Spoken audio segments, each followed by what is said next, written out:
I'm recording.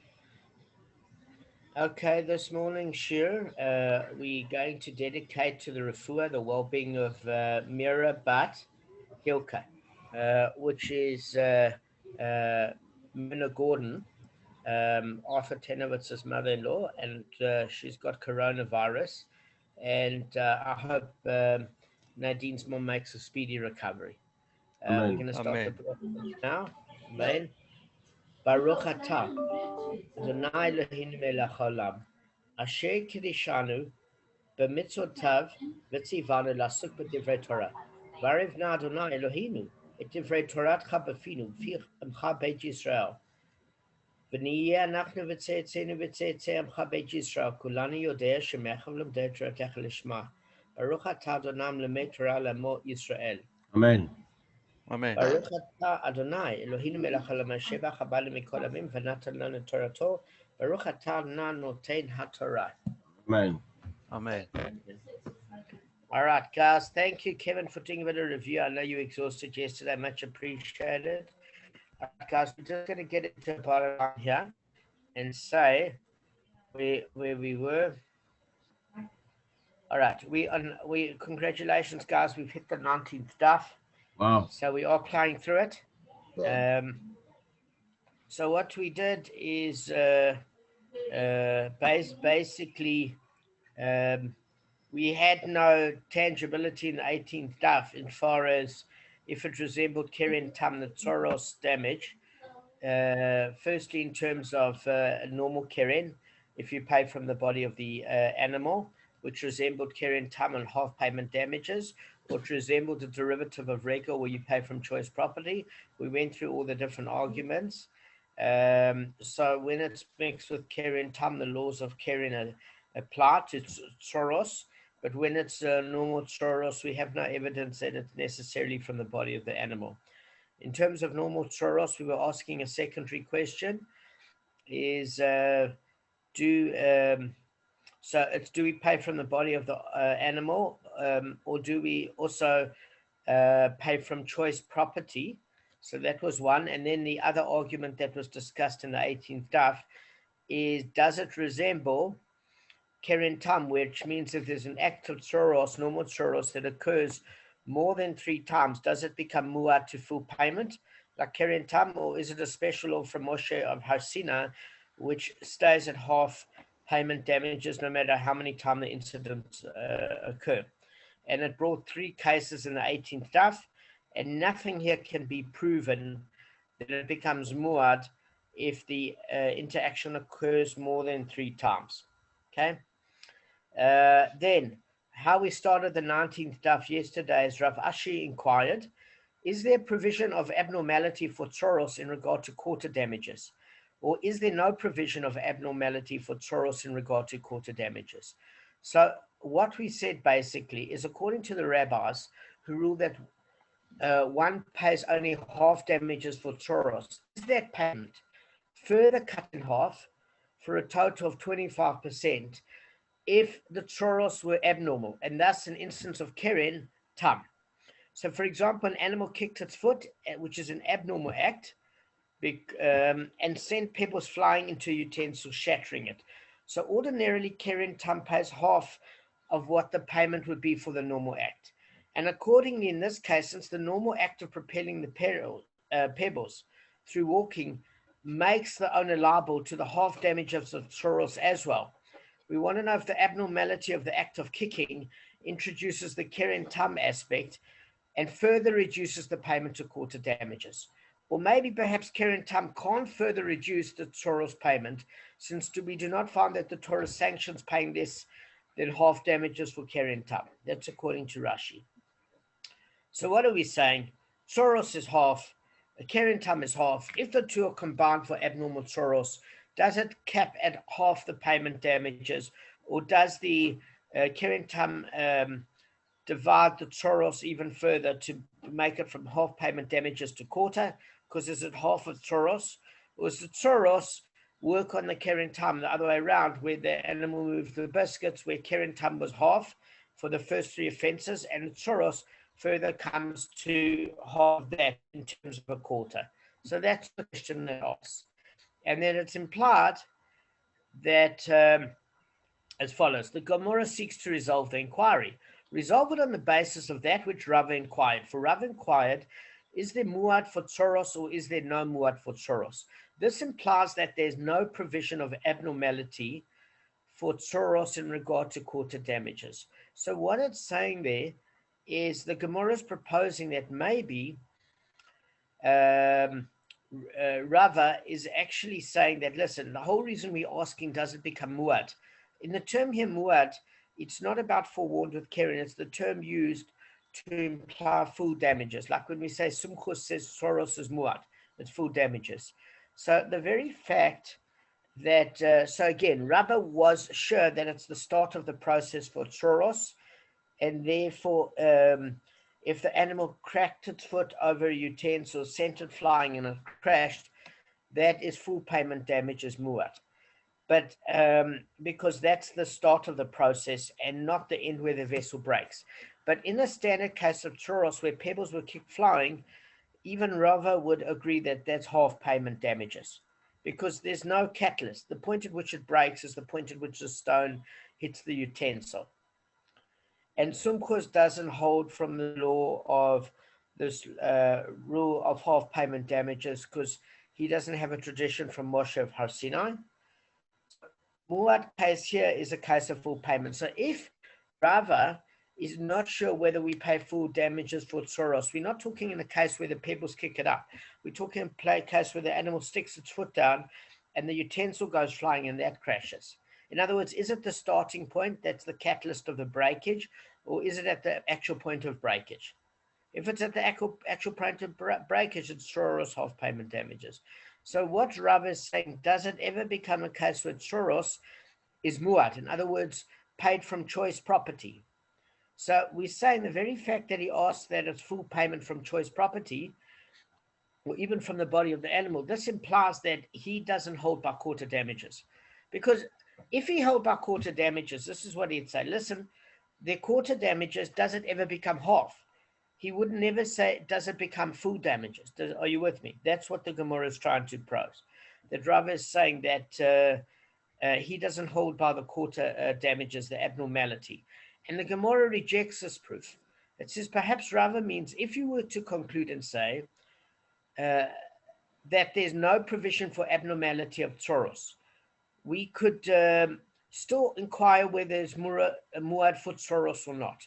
So what it's saying is as follows. He's saying, according to those opinions that don't hold for this abnormality of quarter damages, when tsoros is mixed with keren tam, and you then cap it at half payment damages, does it ever become full payment damages? In what way is he asking? He says, if the keren tam becomes keren muad. So what he's saying is as follows. If tsoros is mixed with keren tam, and that animal did that act of keren tam more than 3 times, because it's mixed with tsoros, does it ever become muad in terms of full payment damages, or does it stay at half payment damages for the tsoros aspect? Does that make sense, guys? Yeah, 100%. And he's saying for those of you that hold that with abnormal tsoros is quarter damages, meaning that the keren tam is half and the tsoros further makes that half because you pay for whatever half of you owe. And he says that the two of them is half of keren tam for tsoros, and the tsoros aspect, there's half of tsoros within keren tam, so it's quarter. He said, is there ever a case now that when the animal does the act more than 3 times, it's gone from quarter damages to either full damages, in other words, that, or does the tsoros aspect stay where the keren tam becomes keren muad, which in other words would be the full payment, but tsoros also kicks in and makes it half payment. So although it's muad for keren tam and it should be full payment, the tsoros kicks in and still makes it half instead of quarter. So does that make sense? So they're saying those are the two aspects. And it said the Gemara concedes, let Rav Ashi's query stand unresolved. Okay, do any of you know what's going on or not? I know what's going on. But do any of you know what's going on? Now's the time to ask. Sure. Do you want to communicate it, or do you want to reserve your right not to?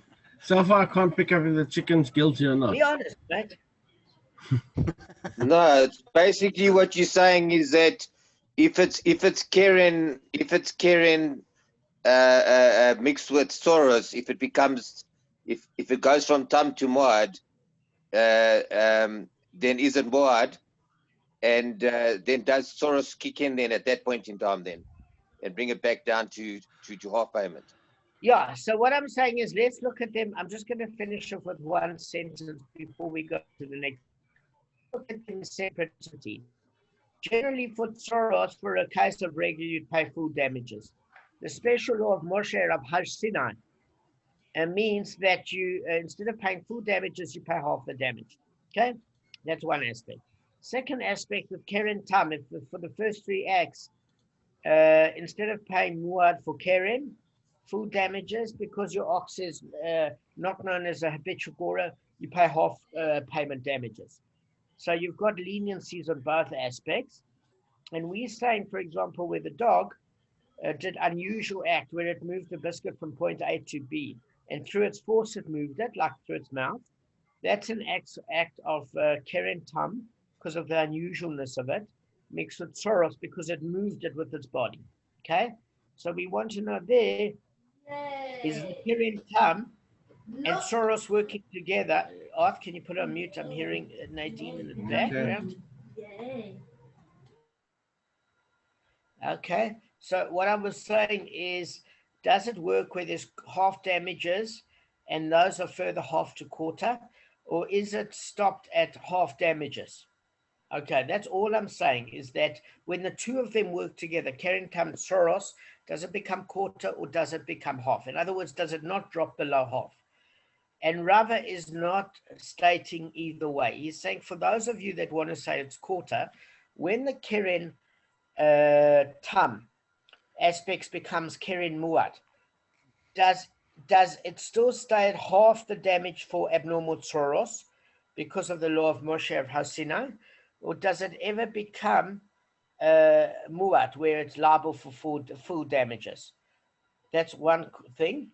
If that was at half damages or quarter damages, the question is, after the animal commits the act of abnormal Soros, which is Keren Tam mixed with Soros, more than 3 times, does that Soros remain at a half payment, or does it ever become a full payment? Does that make sense? Yep. So let Rav Ashi's query stand unresolved. Okay. Fine, we're on to the next aspect. The Gemara presents another inquiry made by Rav Ashi. Rav Ashi inquired, how's the force of its force treated according to Sumchus? Is it like its force and not like its force? In other words, the essence of the inquiry is as follows. Does Sumchus accept that there's a halacha lemoshe misinai concerning Tzoros and interpret it as referring to the force of its force, meaning it's a secondary force? So what we are saying is this: we already have established that Sumchus says an animal that kicks up a pebble, if a horse goes galloping and kicks up a pebble and that pebble smashes the window in somebody's private house, he says it's full payment damages, because he doesn't acknowledge that for first degree Soros that you pay. He doesn't have a tradition from Moshe of Harsina. The rabbis will say when the horse kicks up pebbles, you pay half damages. What we want to find out here is if Sumchus holds the law of Moshe of Harsina second degree force, the force of its force. So let me give you an example. The horse kicks up a stone, and that stone hits a ming vase on the edge of a table. And that ming vase falls over, smashes and falls over, and a piece of that vase comes down and crashes through another utensil. Now that is a second degree force. It's a force of its force. It's not the stone hitting the first vessel. It's the stone smashing that first vessel, and that first vessel, a shard of it coming to smash the second vessel. So Rav Ashi's query is, does Sumchus hold that the second degree force of a force of its force is half payment damages according to Sumchus, or doesn't he hold at all by this law from Moshe of Har Sinai for half payment damages, whether it's a second degree force or primary force of a stone being kicked? Okay, and the Gemara concludes, let this query stand unresolved. So after the Gemara, this query hasn't been resolved. Okay, so the Gemara cites the section of our Mishnah that states, if the animal was kicking, or if pebbles were shooting out from under her feet, and she broke utensils in this way, then the animal's owner pays only half the damage. So that's in the actual Mishnah, guys. So the Gemara analyzes this passage. They inquired, what does the Tana mean to say? The Tana could mean, if the animal was kicking and the animal inflicted damage with the kicking, or if she inflicted the damage through normal tsoros, the animal's owner pays half damage. And the Mishnah is thus authored by the rabbis, okay, who holds that one pays half damage for normal tsoros. So what it's saying is, if it's a case where the animal sent pebbles flying, rabbis say half payment damages. Or if it's a case of the animal kicking for, what do you call it, for in abnormal damage, or for the reason is we learned that one of the subcategories of keren was biting, kicking, etc. In other words, the animal intended to do injury, or just kicking out of frustration, which in fact has two aspects. It's got that unusual aspect, or it's got that intent to injure or kill. So it's saying either way, whether you look at it from a case of tsoros, or you look at it a case of keren tam, there's half payment damages according to the rabbis.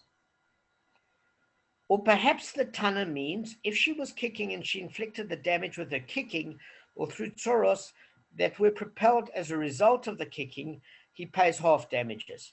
So you can read the verse as follows. If the animal kicked up pebbles, that's half payment damages because of tsoros.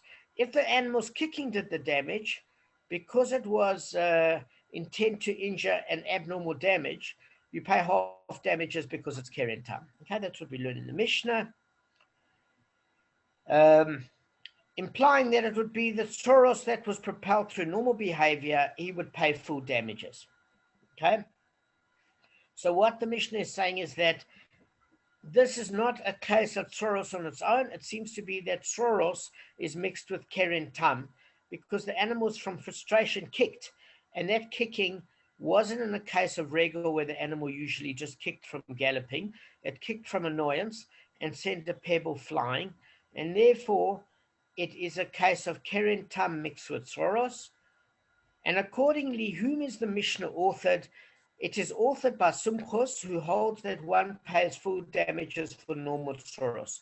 So what it's saying here is that, listen, even though Sumchus says that it is normal damages for tsoros, the reason why this could be authored by Sumchus is that if tsoros is mixed with keren tam, just like tsoros, if I have to say to you that there's normal damage for keren, but it's the first three offenses, what are we saying? It's half payment. Even Sumchus agrees. So when tsoros is mixed with keren tam, even Sumchus says it's half payment damages. Are you with me, guys? Okay. Normal tsoros, full payment damages. Tsoros, abnormal, because it's an unusual act, or it's mixed with keren tam because the animal intended to kick from frustration. Sumchus said the keren tam aspect would make it half payment damages. Now, we're not sure if this is authored by Sumchus or the rabbis. Okay, so the Gemara seeks to determine which interpretation of the Mishnah is correct. Come learn a proof from the end of that passage, which states, if the animal stepped on a utensil and broke it, and a shard from a broken utensil fell upon another utensil and broke it, then for the first utensil, the animal's owner pays full damages, and for the latter utensil, he pays half the damage. Now, if Sumchus is the author of the Mishnah, can this concluding statement be understood? Does he hold that one pays only half the damage for a case of tzoros? And perhaps you will say that this concluding statement is indeed compatible with the view of Sumchus if we interpret as follows. For the first utensil, which means the first utensil to be damaged by the propulsion of the shards, okay? And the second, which is the second utensil in the Mishnah. And for the second utensil means the second utensil that's damaged by the propulsion. And there's a third utensil previously in the Mishnah. And we could then reconcile the statement with the view of Sumchus by assuming that he differentiates between its force and the force of its force, meaning the secondary force. But then you would not be able to account for Rav Ashi inquired above. How's the force of its force treated according to Sumchus? Is it like its force or not like its force? For in this latter interpretation of the Mishnah, if it's correct, let Rav Ashi conclude on the basis of this Mishnah that its force is not like its force according to Sumchus. Okay, so what the Gemara is saying is that Rav Ashi wants to know, how does Sumchus treat the second degree force? Is it like a primary force or not? And Rav Ashi interprets the Mishnah as reflecting the view of the rabbis who dispute Sumchus. And Rav Ashi makes his inquiry as follows. Does the Mishnah mean if the animal was kicking and the animal inflicted damage with her kicking or through normal tzoros, the animal's owner pays half the damage, implying that it would be the tzoros were propelled through kicking, he would only pay quarter damages. And there is a provision of abnormality for tzoros in regard to quarter damages. Or perhaps the Mishnah means if she was kicking and she inflicted damage with the kicking, and even though tzoros propelled as a result of a kicking, he pays half the damage. And there's no provision of abnormality for tzoros. So what it's saying here is, guys, in one sentence, we've already established before in the statement that the issue remains unresolved with regards to how does Sumchus treat a secondary force. Okay, so in other words, a stone was kicked up and hit a utensil. That utensil smashed a shard into another utensil. So it said, let's leave this unresolved because we're not sure. But Rav Ashi had always said that the previous Mishnah was authored by the rabbis. So he was sure that it seemed that it was unresolved. So he's not coming to ask the question about Sumchus, because he said that this particular Mishnah was authored by the rabbis. For him, there wasn't any doubt. The only issue that remains unresolved is, as we said previously, the issue of Sumchus seeing a secondary force as different to a primary force. But there's no doubt that Rav Ashi said this particular Mishnah is by the rabbis. But this Mishnah is coming to ask a different question. It's saying, is there provision for quarter payment damages for abnormal tzoros mixed with keren tam, or is it capped at half payment damages? That's all it's asking.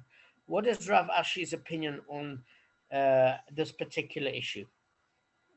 And it says, let the inquiry stand unresolved, which means there's not enough information here to have any clarity. Does that make sense? We don't know if there's quarter payment provision or if it's capped at half payment provision. Fine. Let's just see how long we've got left, guys. We've got some time. The Gemara presents a new inquiry.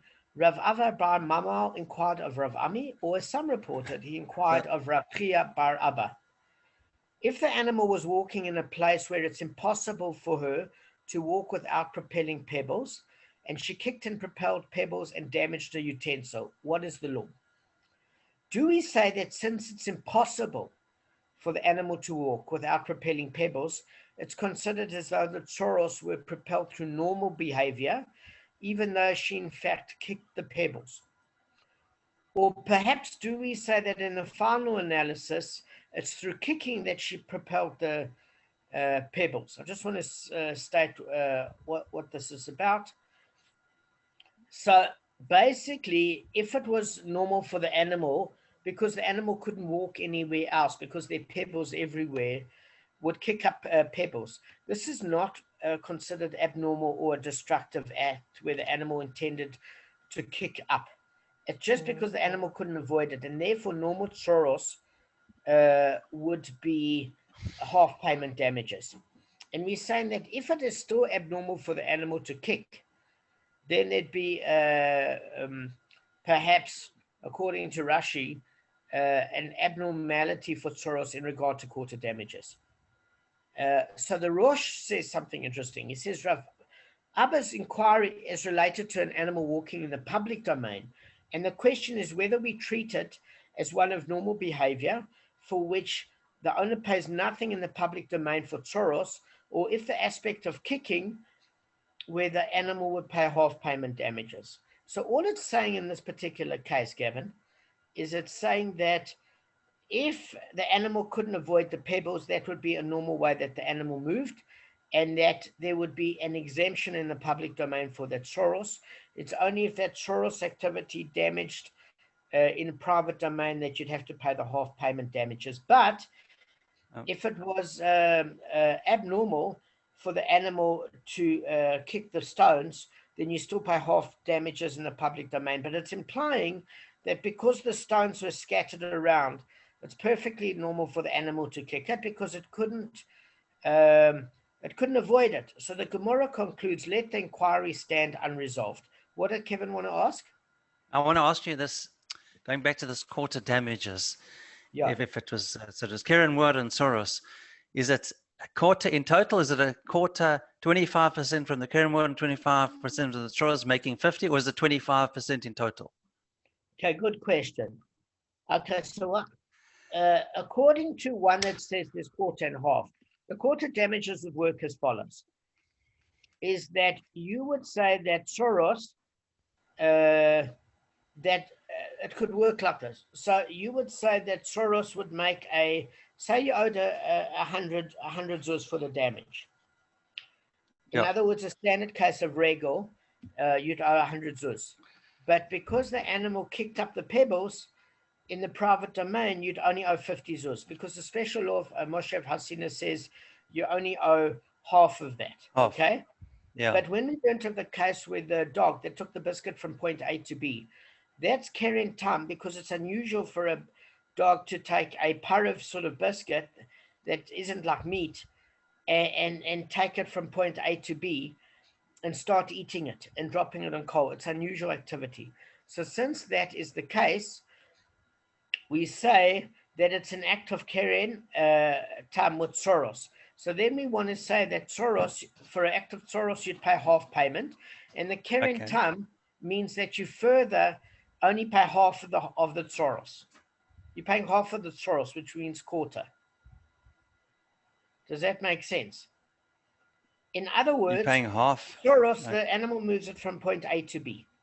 So because it moves it, you'd pay half because it's tsoros. But because it's unusual damage, you would pay half of half because it's keren tam. You wouldn't pay the full damage for the tsoros, you'd pay half because it's less than 3 offenses. So therefore you pay quarter. You pay half of the tsoros.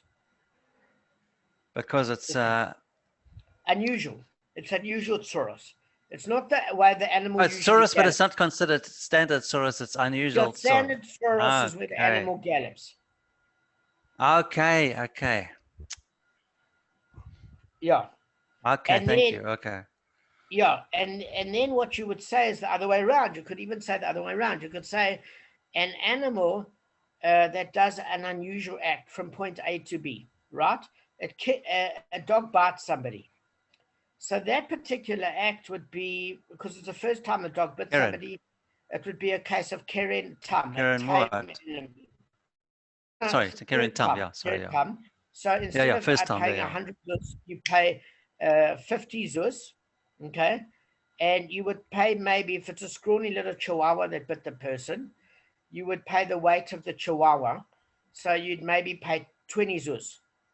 And now what we're saying, Arthur's going to kill himself laughing, is we turn around and we say, but listen, the animal here took the biscuit from point A to B. So in other words, it's not only a case of Keren Tam, but it's further halved from the law of the fact that Soros pays half.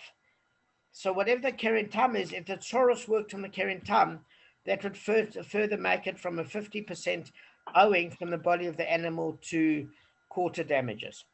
Okay, so the Keren Tam can work on the Soros, or the Soros can work on the Keren Tam. Either way. So what we're saying is it's half payment. But when you're having half payment working on half payment, according to some opinions, it's quarter damages.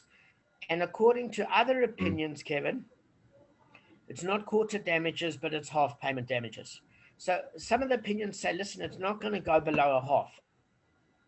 Half is where it's capped at. Yeah. So even if Keren Tam and Soros work together, the half is the maximum leniency you have. That's And it. Yeah, I other thought so. opinions that say that the Soros works on the Keren Tam, or the Keren Tam works on the Soros, so you're paying half of half, which is a quarter damages.